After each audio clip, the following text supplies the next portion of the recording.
Hi, it's Daryl again, and in the last year I've been trying out growing some bucket gardens. I've had some success with yams and potatoes and a few other things. Strawberries, kumara, raspberries. These are the ones that I've been growing for a little while, for the last couple of years. And then I'll just show you how I've been doing this. Oh yeah, beans. Beans are really good. You can get dwarf beans and climbing beans. So if you get climbing beans, you'll need to put a stick in there. But I grow other things, parsley as well. So what you need to do is you just need to go to the shop and buy the cheapest buckets that you can. Buckets are way cheaper than plant pots. And then get your drill out and drill some drain holes in the bottom. 5 or 6 sort of 1 to 1.5 centimetre holes, maybe a little less than half an inch.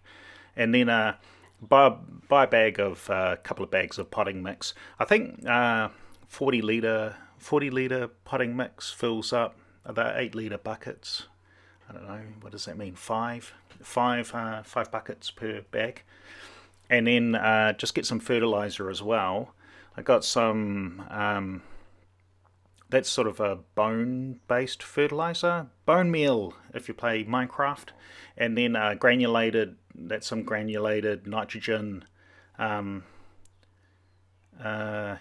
nitrogen or ammonia fertiliser that comes from the Haber-Bosch process, and then mix that in.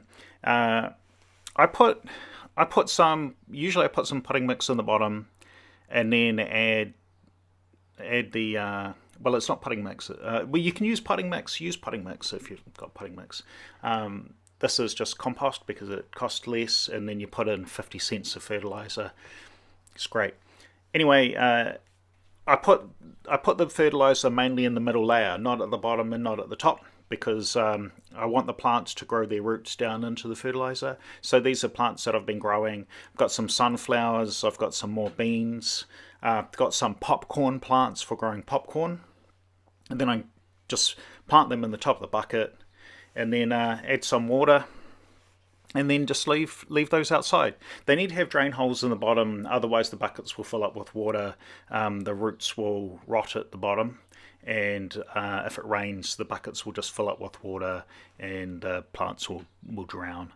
So, but these big buckets cost about $2.50, whereas a plant pot about the same size costs about $10. So, it's not very expensive to drill some holes in the bottom. I've also got a pine nut tree there. I just put in all sorts of random things. Some things like to grow together and other things don't like to grow together. I'm an experimental gardener, so I just try whatever. But this is the process that I use, and then I just put those in the garden somewhere and come back when there's food. That's my story. Thanks for watching. See you later.